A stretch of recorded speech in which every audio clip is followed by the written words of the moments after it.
Tide 100.9 app. A town square media station. Alabama 1st and 10 on the 12. Again, Houston. He's got a hole. He's over. Alabama touchdown. I'm just wondering if your listeners know how good a football player you were.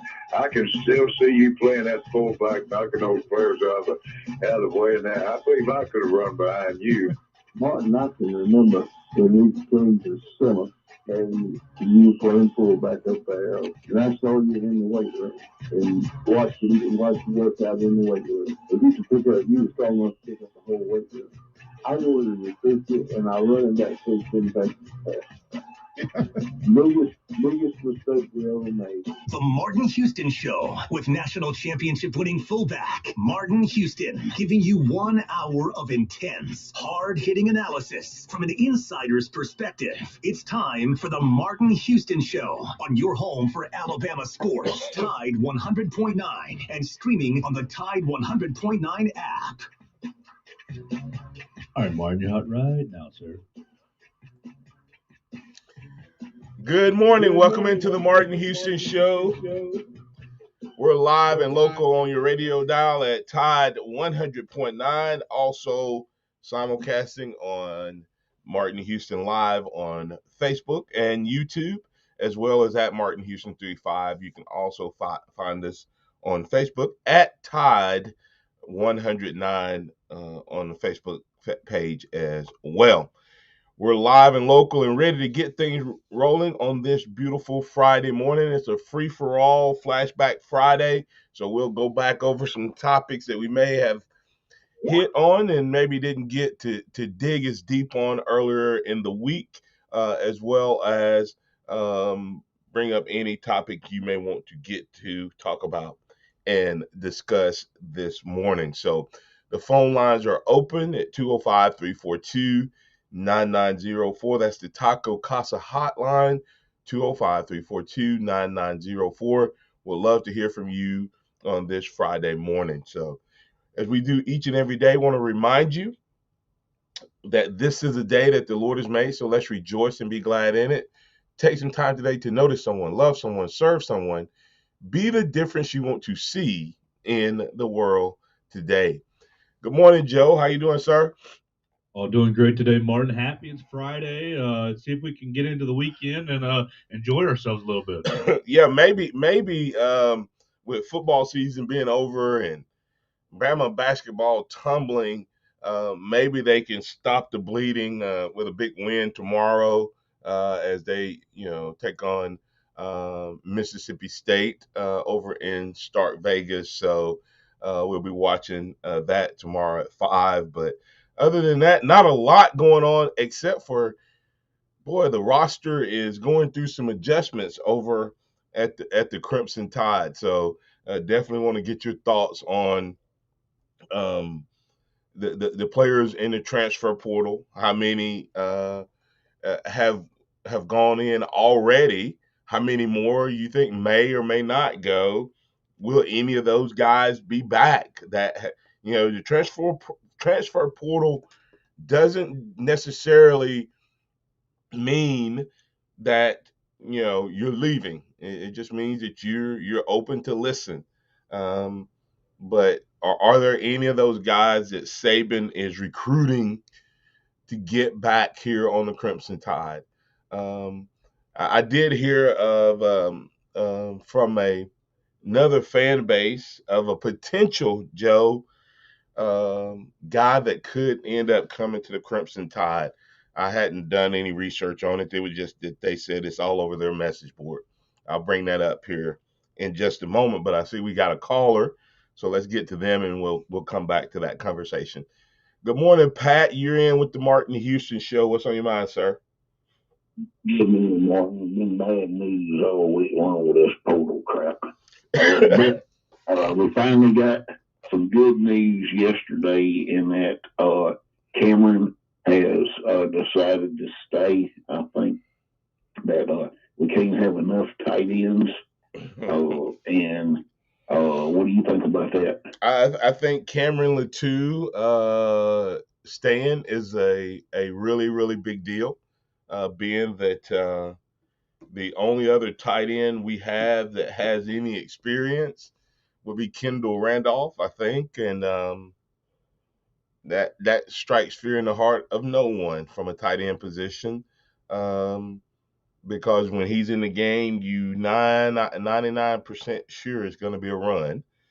So we definitely need to get some more tight ends. So, and that tease that I was giving is there's another fan base that's talking about the potential of one of their tight ends coming to Alabama.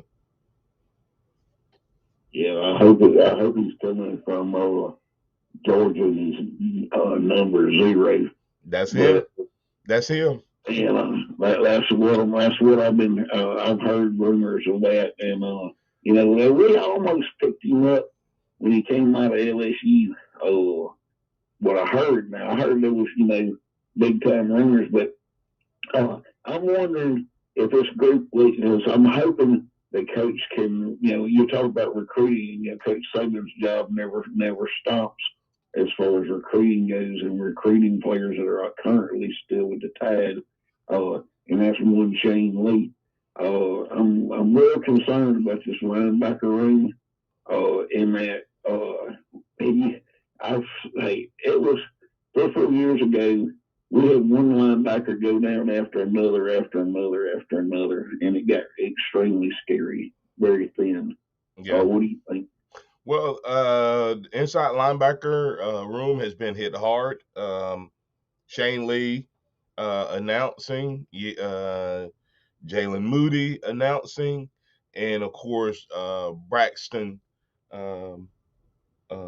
has already Jackson Braxton had Bratton. I'm sorry, had already announced that he was leaving. So that's 3 inside linebackers. And what stinks about that is the one linebacker that hadn't announced yet potentially was at running back. So you lost a whole year of him practicing at linebacker. So it'll be interesting to see what happens there. But yeah, linebacker room has to be a little concerning from a you know to see what's going to happen. It's going to be an opportunity for some young guys to step up, but because technically, you could still. Joe, do you know when the deadline is to declare for the NFL? It's on Monday. Monday. On the 17th. That's I knew it was coming up. I thought so. But so you have still the possibility of Christian Harris leaving. You know, so I don't think Toa is going to leave, but I mean, both of those guys technically could declare for the draft, and at that point, does that change how Nick Saban feels about the guys that's in the portal? So, you know what I mean? Like right now, is there anybody? If you're Nick Saban, are you trying to talk any of these guys into staying, Joe, Pat, at linebacker? Shane Lee. So Exactly. All right. Anyway, thank you, Mr. Houston, and thanks for the good news. And because hey, we need some good news here, and if we can pick us up a 6'10" tight end, he plays like he's 6'10". Yeah, Superman. Yeah. All right. Hey, have a blessed one, Mr. Houston. And if we can get him to Alabama in a real good strength program like the coach Blue, hey, man, hey, sky's the limit. Absolutely. All right, thanks, Pat. And if you just tuned in, it hadn't really hit our message board, I don't think, but Joe had some Georgia fans said that it's running rampant on the Georgia boards that Darnell Washington may be interested in coming to the Tide. And Darnell Washington is the 6'7", 6'8" tight end from Georgia, War Zero. And he played a lot, but wasn't used much in the passing game, Joe. And when it comes to the passing game, because probably the best tight end in the country, even though he was a true freshman, ended up signing with Georgia last year and hit the SEC, took it by storm. I think this Georgia team is probably drops maybe one or two games, who knows, without that kid, because he was a game changer. So, and what are your thoughts on it? How big of a pickup would a Darnell Washington be for Alabama? Well, look, I think that'd be a huge pickup. Yeah. You can remember him kind of big boy and Henry To'oTo'o in the SEC championship game for their first touchdown of the game. He's a guy that's athletic. I mean, obviously he's not Brock Bowers, but I think he's a guy that he can get right in and go ahead and play for us like right off the bat. You losing Billingsley, and you've already kind of touched on the depth behind Billingsley is not that strong. Robbie Oud's kind of recovering from a foot injury, a leg injury. There's really not much behind Cam Latu. That's a pickup that makes perfect sense, and a guy you can probably plug and play. Not only that, he's a big old guy that can get after it in blocking as well. So that's very important. Yeah, I think you think about how many times Georgia was able to go 3 tight end and they could be in a run formation, but then hit you in the passing game. And you play 3 tight ends different than you do Billingsley or Billingsley and Latu. And so there'd be no giveaway when you brought him in on whether you're passing or running. And you're right, he's not this electric dynamic player that Bowers is, but I think Georgia underutilized him. I mean, he impressed me. I mean, goodness gracious, To'oTo'o was all over him on that touchdown, and literally just went up over the top of him. I told somebody yesterday, I said if he were to come here, I'd either run the ball 4 times when I got to the 5, 4 times in a row, or throw it to him, or throw it up to Darnell Washington 4 times in a row. Because To'oTo'o was in perfect. I mean, he was in perfect coverage. I mean, he was in right phase. He stuck his hand up, but I mean, it doesn't matter if you 6'1" and you're trying to cover a guy that's 6'8", and when he sticks his hands up, he's catching the ball at about 8 feet high, immediately instant off the ball. So he would be a huge pickup for the Crimson Tide, and we'll see if that matters. Now I got a question for you. Why do you think several callers and viewers are responding about why they think Shane Lee and Jalen Moody are into the portal? We'll talk about that. And Joe, we're not losing big name players, but could the combination of players that may not be starters yet, could the fact that these players are leaving impact how good Bama is, even though we're not losing the first guy, or in some cases not even the second guy? Why could it still have a major impact on what the Tide does on the football field? We'll talk about that on the other side. We'd like to invite you to get in on the conversation at the Taco Casa hotline at 205-342-9904. Tide 100.9 traffic. From the Townsend Nissan Traffic Center, we got a minor wreck 2059 eastbound before exit 89 at Mercedes. You can expect some delays. Everything else pretty quiet. But if you do see conditions, give us a call, 205-886-8886. Townsend Nissan is your hometown dealer with selection, savings, and terrific service after the sale. I'm Captain Ray. With Taco Casa, it's not really fast food because it's fresh every day in the store. The quality hasn't changed. The consistency hasn't changed because we haven't changed anything in the food. It's made fresh every morning in every restaurant. I think buzzwords in today's food industry are locally sourced and high quality ingredients. We want to say, that sounds great. We've been doing that since 1974. Under the biggest cactus in town, Taco Casa.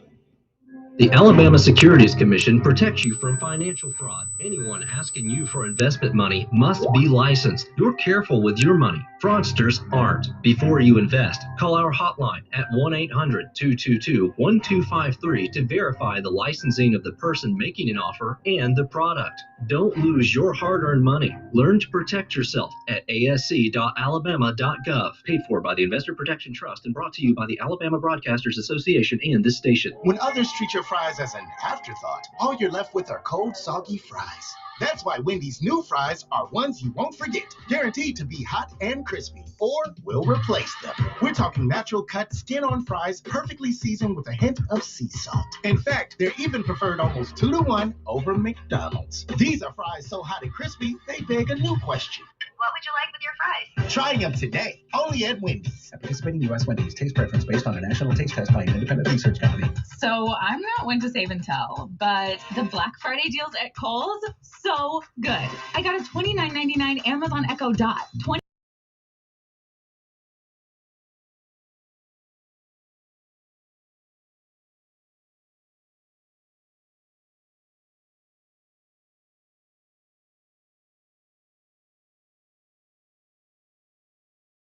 Ends November 26th. Coupons do not apply. Some exclusions apply. See store.kohls.com for details.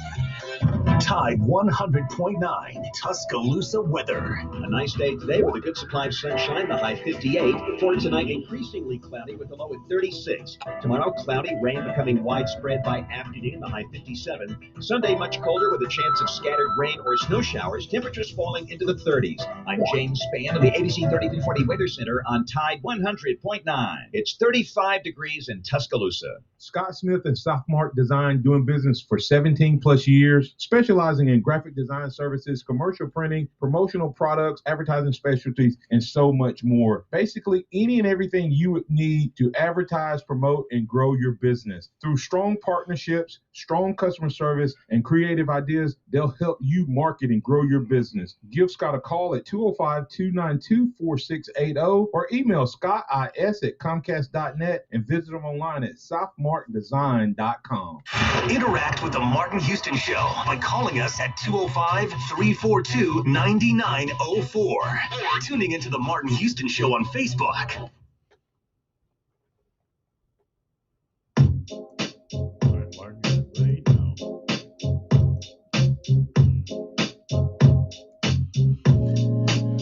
Welcome back into the Martin Houston Show on Tide 100.9. Remember, all you need to do if you want to keep your car clean inside and out is drive over to Overflow Express Wash. OverflowExpressWash.com is where you can find them online. Great wash packages. You can start off and get an unlimited package starting as low as $23.99. That is Overflow Express Wash. They have a location in Northport, up on the hill just past Blue Plate, and down on Skyland right next door to Alabama One Credit Union, one of our other great sponsors here on the show. That's Overflow Express Wash, overflowexpresswash.com. Andy Phillips and his team do a great job of helping you keep your car clean inside and out. Tell them Martin Houston with the Martin Houston Show told you to stop by. All right, we're getting some interaction, Joe, on some chats from the Latou conversation. Curtis Wood said Latou needed to stay to work on his hands, and I think he needs to show that this year that he can double up on that. Glad to hear he's coming back. Not surprised to hear that he's coming back. Veronica Taylor said we go from a plethora of linebackers to being concerned. True that. And she also on the tight end said if we utilize him, talking about Darnell Washington more, maybe he is just as good as Bowers. Who knows? I know he has great potential, and they may have a different skill set, but I definitely think Darnell Washington can be a game-changing type of tight end and a true impact player if the Tide was able to get him, without a doubt. Curtis Moore II said, maybe that's the reason Moody left. Maybe he knows Toa and Christian Harris are returning. Just a guess on my part. Curtis Lewis at the exact same moment was typing in. I think the guys in the portal know Toa and Harris will be back. Well, hey Joe, I guess the question becomes: would you take those two and lose all the other guys and have them backed up by freshmen, or give up one of those guys and keep maybe two or three of the other guys from a depth standpoint? Well, I definitely would rather have both the starters back than anything else. So yeah, Harris and Toa being back would be my first choice. I don't think Harris is coming back, but I do think Toa is coming back. I'm excited about what you're looking at. Kendrick Blackshire. I'm excited about Deontay Lawson. I'm excited about. I know Demoy Kennedy kind of got moved over to running back, but getting him back over to the linebacker room, I think that we still have, I don't know, fine depth, not exceptional depth like we want at every position, but fine depth going forward. You're bringing in Sean Murphy. Is that the freshman from DC who's going to apparently a very special player? So I think we're going to be okay. Losing Shane Lee doesn't make me lose any sleep at night, unfortunately. Yeah, I think that when you look at potential, you have, as you say, Deontay Lawson. I think he's a bigger, taller, not weight wise, but taller, more athletic than Shane Lee. Can give you more than Shane Lee. Shane Lee started as a freshman, but the reality of it is that was truly, if you think that anybody has ever played at Alabama because of injuries in front of them, that didn't fit anybody better than Shane Lee. But as you say, Deontay Lawson, 6'2". Deontay Lawson. Yeah. I saw that kid play in person and watched him on film. That's what I think. And he was their wildcat quarterback at times, Joe, at his high school out of Mobile Christian. So he play ACA in his last high school game. Yeah, he was all over the field. I think he's a special player. Yep, and I saw Demoy Kennedy play in person, and saw him on film as well. Special talent. Unfortunately, like I said, he was moved over to offense, but I think he goes back to defense this year. And Blackshire looks the part, Blackshire looks the part. So if you really he's got muscles on top of muscles. Yeah. So if you really look at it, when you look at and I'm not dogging any of the guys that's leaving. If you look at Shane Lee, Jalen Moody, and Jackson Bratton, would you take Blackshire, Kennedy, and Lawson over those three guys? Yeah, and a New York second. Yeah, so that's what you're looking at there. So I think from a playing standpoint and contributing standpoint, I think that matters. Here's where Joe, here's where my concern becomes when you start looking at the number of players going into the portal.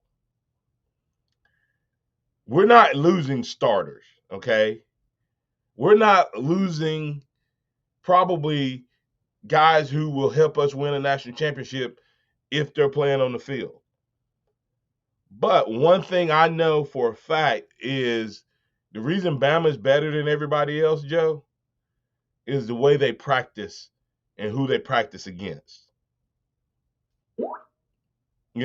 And so that's where my concern is this keeps happening, is what type of quality looks are we going to get? If all of a sudden everybody that is giving you a look on the defense when offense is out there, if everybody is giving you a look as a walk-on, and I'm not knocking walk-ons. Walk-ons play a key role.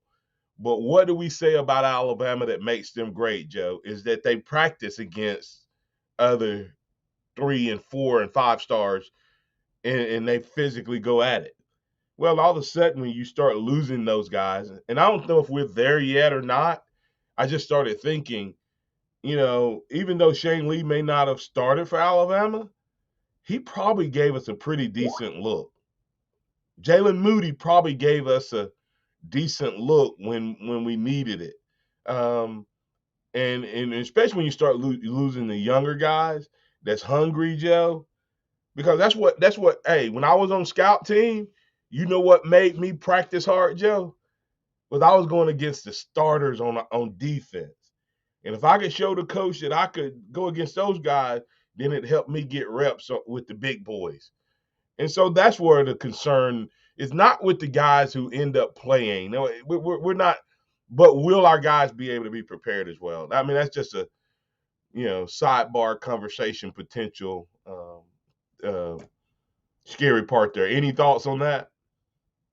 I agree with you. I think the practicing might suffer a bit for sure. But that's going to be the new age of college football, the new era. I think that you're going to start to see all these players utilize the transfer portal to kind of find themselves and find the right place for them, find the right level. Oh, I want to go to Alabama, but I'm not quite good enough to play. I might find myself at a Kentucky or at a Troy or at a place, a little smaller, a little place where it fits me better. So over time, I think that you'll see more balance in college football, and ultimately it might turn out to be a good thing, not for Alabama specifically, but for college football as a whole.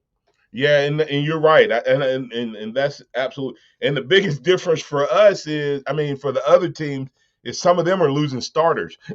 So I guess you'd rather lose your practice squad than you would your starters. But that's where I think the portal could somewhere down the road potentially impact Bama. I don't think at the top of our roster and our depth chart we're going to be hurt as much through the portal. I think we're going to continue to recruit at a high level, and we'll have some people that want to leave because they didn't break into that top level. Let's go to Jamal in Ohio. You're in with the Martin Houston Show. What's on your mind, sir? Good morning, sir. How you? Doing well. Well, I didn't have got a chance to call about the championship game. Hey, it's free for all Friday. Go ahead. Just want to give my thoughts. Okay. So I'm from Huntsville, moved to Ohio. And when I watched the game, once I seen Jammer went down, it looked like it was a deflation throughout the crowd, throughout the team, people at home. It literally felt like the air got sucked out of the game. I mean, literally, because they were a whole different team after that went down. I mean, you heard what their coach said, right? Yeah. Their defensive coach said, "Hey, okay, he's out. Now we got him." I mean, let's jump on this opportunity here. Yeah. Because that completely changed everything. I mean, virtually everything. Well, you're now no longer Jamel or Jamal. It's Jamal, sir. Jamal. Yes, sir. Okay. Hey, once he went out, they no longer were worried about the back end. So they were able to play closer to the line, and they were able to play our younger receivers tighter because they weren't worried about them running by them. Right. Absolutely. And I just a couple points. I noticed, like, I try to tell people, hey, man, how many teams can lose their top two receivers, their top two cornerbacks, and still be even half the team they were? Hey, not too many teams can do that. Hey, wait, we forget that we lost our starting outside linebacker, a fifth year guy. We lost our second and third team running back. Absolutely. I mean, and we're still competing for the championship. Yes. I mean, how many? And I wonder. What I noticed is, why is it every time versus Georgia we lose our? Isn't it isn't that the reason Tua got his shot a few years ago? Is because someone got hurt? It's always against Georgia. I never seem to under Mechie got hurt against Georgia. Bama hurt against. It's always Georgia. Not obviously I'm not trying to say anything, but Right. I think it's coincidence. It's always against Georgia that we lose these guys. I mean, I guess for a couple years ago when we played Georgia, if it wasn't for that, we probably wouldn't know who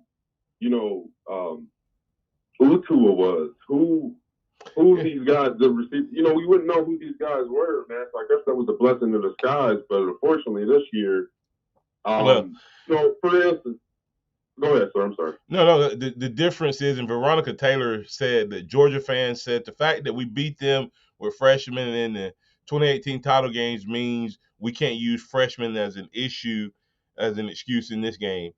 And she said we can when most of those guys this year's guys hadn't played the whole season. Smitty and Crew had played all year as freshmen. And Tua Tagovailoa had played a lot as a backup. Smitty had played wide receiver. And the difference is we put those guys in accordingly. And I had already heard that Tua was probably going to play in that Georgia game some anyway. And then of course Saban made that move because inefficiency. But the difference is that we hadn't lost all of those other people. The freshmen who played well. Najee, Tua, and Smitty all played well, but they played well around all the other guys. Go ahead. Right, and I want to I can't even. Hey, Martin, I'm gonna be honest with you. I can't even tell you how pissed I was watching that game, knowing we were in the red zone 4 or 5 times with B-Rob, arguably the best pound for pound running back in the SEC, and you're telling me we couldn't came out of there with at least 21 points? Yeah. It was the most mind-blowing, baffling. Like everyone else has already said, beating a dead horse here. I know. If we had Steve in there, we would have won that game. Yeah. Yeah, and I think we may if they had just let me call, they should have hired me just to call the red zone plays or the 5 and in.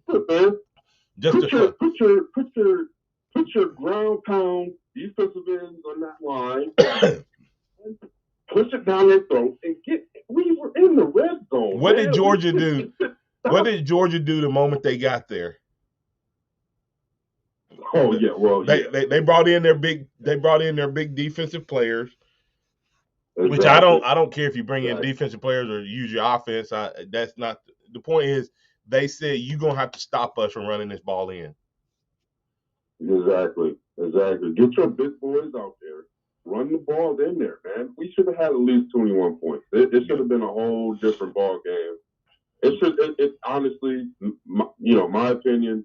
It should have, even after the interception, it should have been 27-23, 27-21 with Bryce Young a chance to win the game, a Heisman win, proving, I'm the Heisman. I'm the reason I was voted Heisman here at Alabama University. Yeah. I'm about to show the world what I can do. Yeah. And unfortunately, and for instance, like Latu, I love the guy, but his hands are unreliable.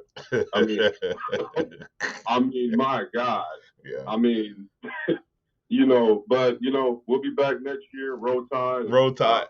Thanks for taking my call. Thanks, Jamal. All right, hey, you guys is on the phone lines. Hold on, I'll get you on the other side of the break. Tide 100.9 traffic.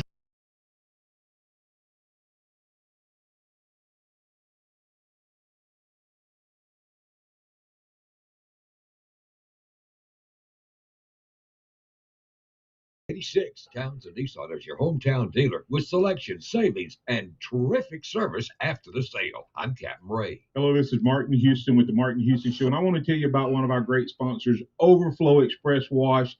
Their mission is to provide great customer service with a showroom clean car and an exceptional customer service experience. They have the basic car wash that starts at $7, but you need to check out the premium wash packages, which start as low as $12 and go up to $20.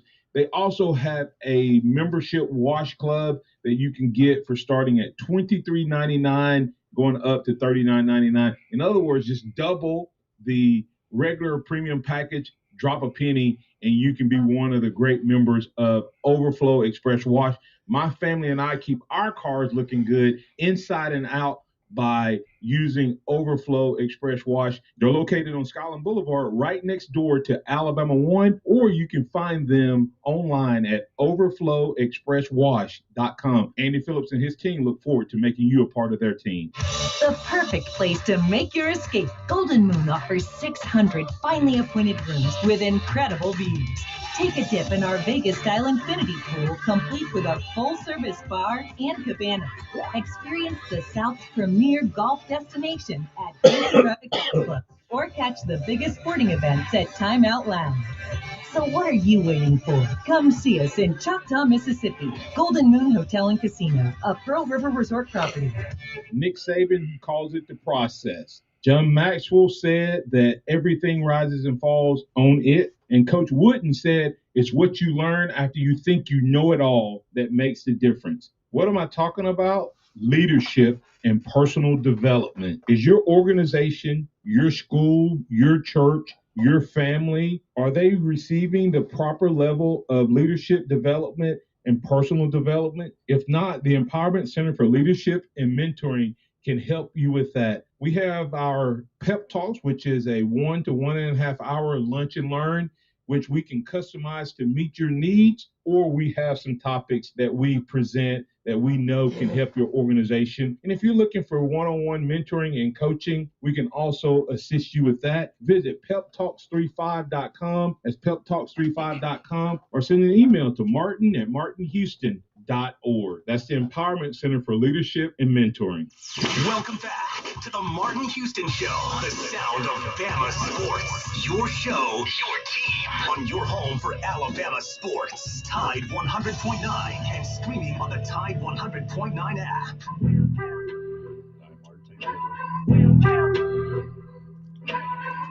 Welcome back into the Martin Houston Show. Veronica Taylor, even Kirby acknowledged we were injured. Of course, he wouldn't get that trophy back, though.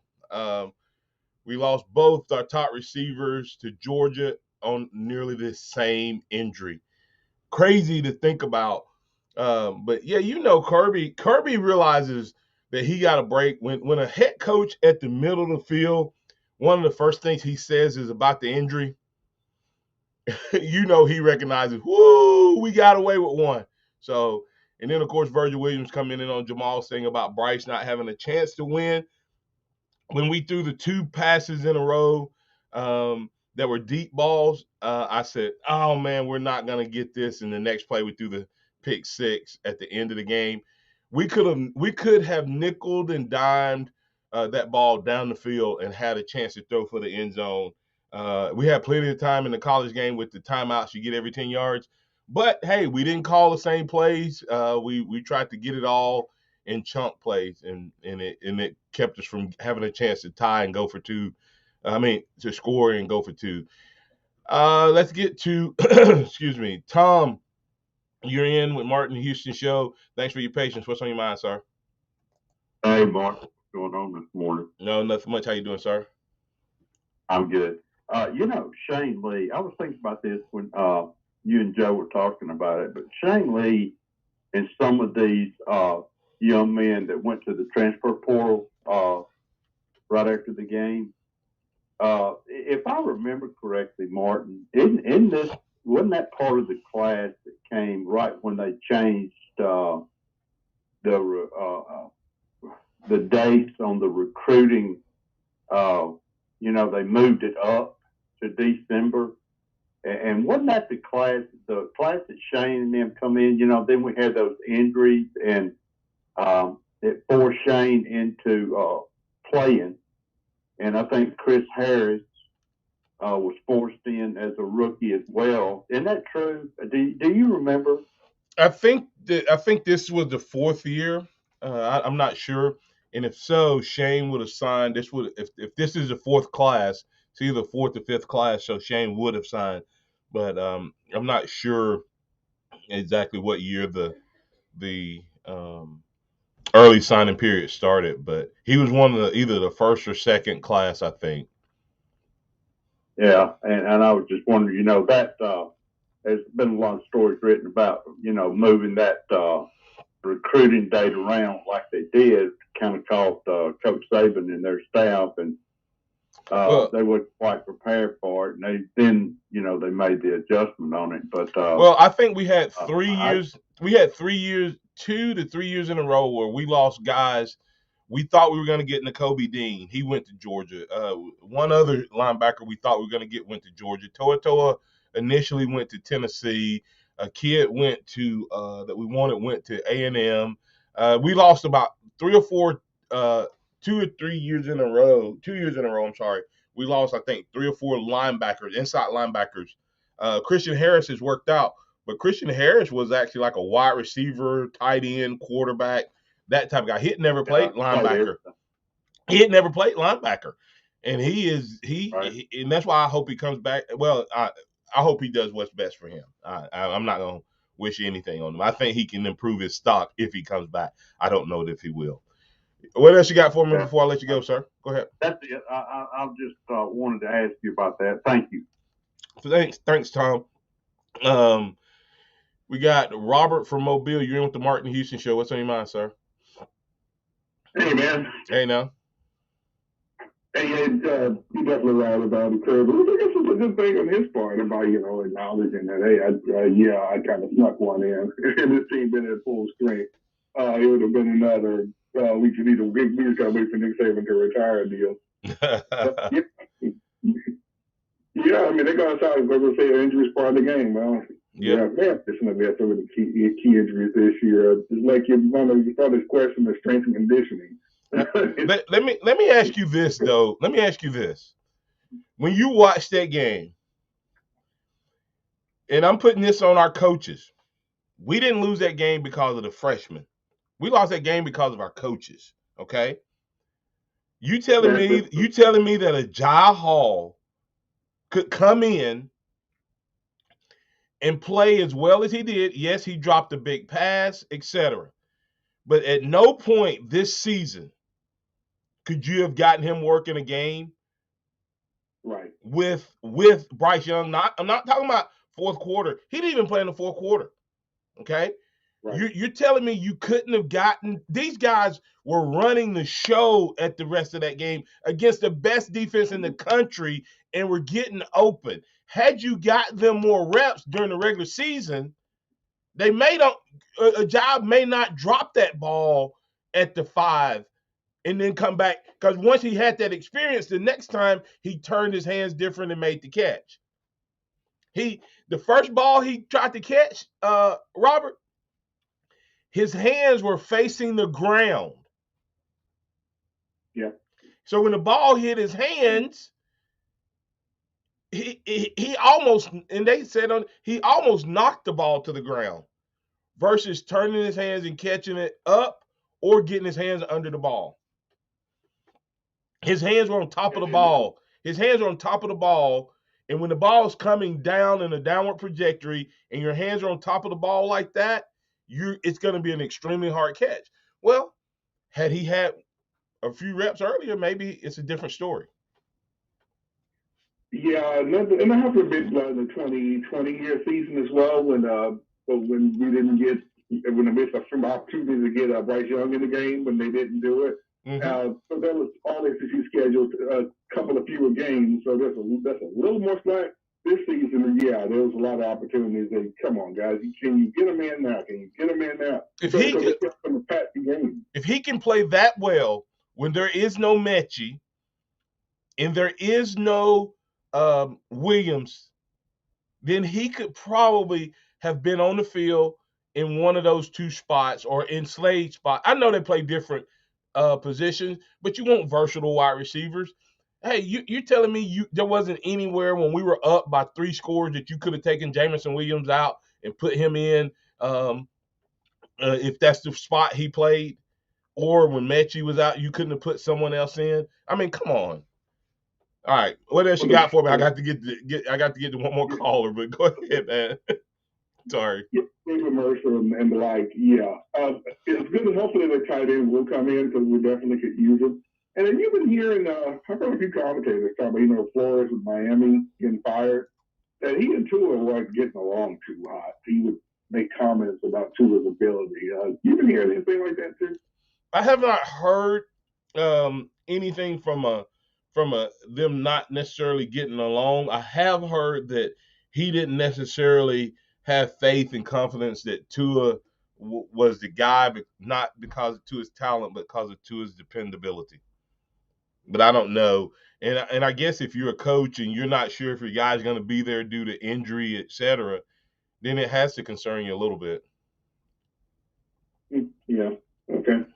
Okay. Yeah. It was good season overall, and I definitely expect a lot more next year.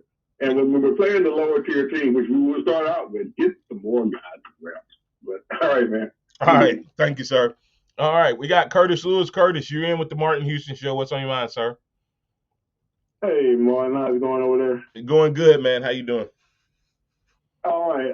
I had a question. First, I heard a guy say that he felt that B-Raw pound for pound was the best back in the SEC. You got to let these guys know they don't need to drink before they pick up that phone. Don't drink before you pick. B-Raw was a darn good back, but no, he was not one of the best in the SEC. In short yardage, he was one of the best, and that's where we could have used him. Yeah, I wouldn't agree with that either. But hey, let me ask you this: What did he get every time he touched the ball that night? Forget the season. He had 68 total yards rushing. Right, and at about what, 4 yards a carry? Right, but go back and look. His longest run, he had one run that was like 19 yards. Every other time he touched the ball, he got. Like his best run of the night was when he got hit at the goal line and got like 1 yard. I mean, I guess what I'm saying though is, Curtis, he may not have been the flashy guy, and he wasn't, but you can't tell me that Alabama doesn't score more points if we line up and give B-Rob the ball at the 5 versus throwing the ball. We were not going to complete those passes on Georgia in that tight window. I'm not going to run on Georgia either. But that's I'm not sure we were going to run on. I don't think we should have been throwing the ball that many times inside the red zone, certainly not inside the 5. I don't. Right. I do think we should have been carrying that ball. Right. But I do not think that at that point in time, that was our biggest part of our downfall for that game. And for some reason, I don't know if it's this game, well, it is this game, or like the game when we lost to Clemson, they boat raced us.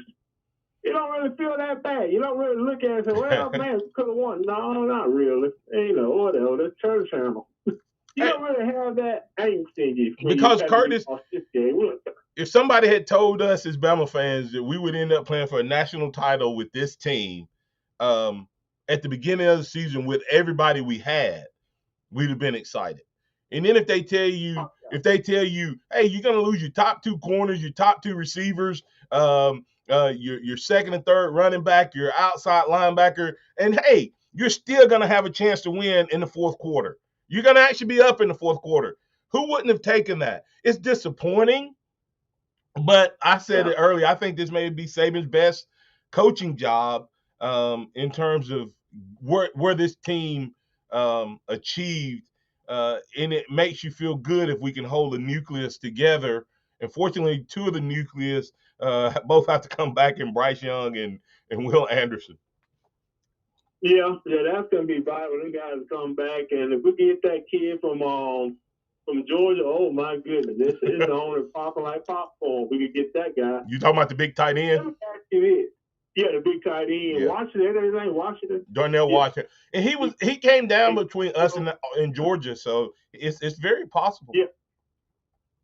Oh, yeah. And I think if we use him instead of Randolph when we go to a 3-tight instead, we got 3 tight ends that can actually catch the ball. Right. We got pass plays we can make out of that. Right. But let me ask you this. You get a lot of people talking about O'Brien, how they didn't like him. I liked O'Brien. O'Brien did a good job, but it's hard to call plays when your offensive line can't get the job done. You can't run the ball. It's kind of hard to call plays. It's almost like you got one hand tied behind your back. But now, who do you think had more of an effect on the outcome of this season, O'Brien or Marone, as far as how we ended the season? Whether we look at it good or bad. I think that Marone's inability to gel and improve that offensive line is what the only two times we felt good about the offensive line was Cincinnati and Georgia won. And both of those we were told that what's his name was helping, Pentry. Pentry was helping. So that's the only two times we felt good about the O-line all year. So, and the only thing I would say, and a couple people wanted me to let you know, B-Rob is a top 3 rusher in the SEC, and that he was the third. 2 guys called back to tell us that. So I just want you to know, Curtis. That's because he carried about 8 million times. That's what to give it to. It's easy to be up there at that point, but you got to give it to. Oh, come on. Get it. That man. I got the hottest pot in the house. You know, the only pot that's on the stove. Yeah, your pot's hotter. Give him a look. Give him a little love, Curtis. Come on now. Give him a little love. B-Rob. All the love in the world, but we would have never won no championship with B-Rob at running back. Huh? We weren't going to win a championship with B-Rob at the running back slot. Hey, I will say this, though. I will say this. If we use B-Rob at his strength, which is short yardage and power running, and we had success when we ran off the edge against Georgia. We didn't have success running up the middle. Oh, God. But when we ran off the edge, those guys, those outside linebackers and DBs did not tackle B-Rob. And I think you give them a chance. And we didn't do it against Texas A&M, and we lost. And we didn't do it against Georgia, and we lost. That's why I say, hey, if they give him, you have to give him a chance, Curtis. Or hey, Curtis, watch this. He ran the ball 1 time inside the 5, and we were inside the 5 4 times, 3 or 4 times. We were inside the red zone, I think 5 times. We got the ball at the 5, first down at the 5, I think 3 times. B-Rob ran the ball 1 time, and that was a rush play. Yeah. That was a rush play. He was trying to get everybody lined up. And he was rushing when he got that one, and he handed that off. Here's the thing, though. Here's what I would have done, Curtis, and see if you agree or disagree with this. If you run B-Rob the first time we get down there, you run him maybe twice. The next time, and then you pass the ball. The next time you get down there, you have a quarterback who is elusive. You fake it to B-Rob the next time. You roll him outside of the pocket. You get Georgia, because they were so aggressive, get him rolling toward the running play and put him out on the edge. The one time we did that, we had 4 receivers on one side in a diamond formation and rolled our quarterback the other way. I'm like, what I'm saying is, you even if he doesn't score, at least make them respect the fact that you may give it to the 3rd leading rusher in the SEC. At least threaten to run the ball, so that they have to respect it. Oh yeah, I can understand that, but even with that being the case, I still want to put a whole lot of money in there. I think we lost that ability to run down there because we got rid of the jumbo package. The jumbo package was something that we was able to actually hang our hat on. We got inside the 5. We could pound you to death with it. Anybody who was running that ball behind them, that bunch of behemoths, should have been able to get that ball in the end zone. But we took out our offense. So that hurt us right there. Yeah, well, and Ooch was playing really well at fullback, and he got hurt, and we didn't have a defensive lineman that we put in to be the jumbo package all year. So maybe that's because of O'Brien's professional career thing. But now they're starting to do that in the pros. Hey, man, Curtis, I appreciate you, man. We'll be back here next week, man. All right, you have a good one. You have a good one, too. Hey, man, we didn't even get to the takeaways from the game. We didn't get to Bama Hoops. Bama Hoops takes on Mississippi State. We didn't get to talk about that O-line that we're going to have next year that's going to be dominant. Well, guess what? We have all off season to get to all of those things and more. So glad that you've chosen to be a part of the Tide 109 Nation and Bama football and the Martin Houston Show, the Sound of Bama Sports, your show, your team. Remember this, trust in the Lord always, lean not your own understanding, in all your ways acknowledge him, and he will direct your paths. Roll Tide and have a blessed day to all of you, callers, listeners, viewers, chatters, and thank you, Joe, for a great show.